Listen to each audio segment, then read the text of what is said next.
Se uma presa conseguir escapar do ataque de um dragão de Komodo, pode não ter tanta sorte quanto você imagina.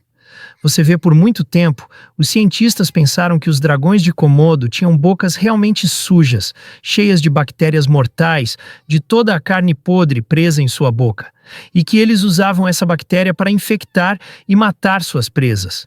Mas isso não é verdade, porque pesquisas posteriores descobriram que eles têm glândulas de veneno em suas mandíbulas inferiores. E quando mordem, esse veneno impede a coagulação do sangue.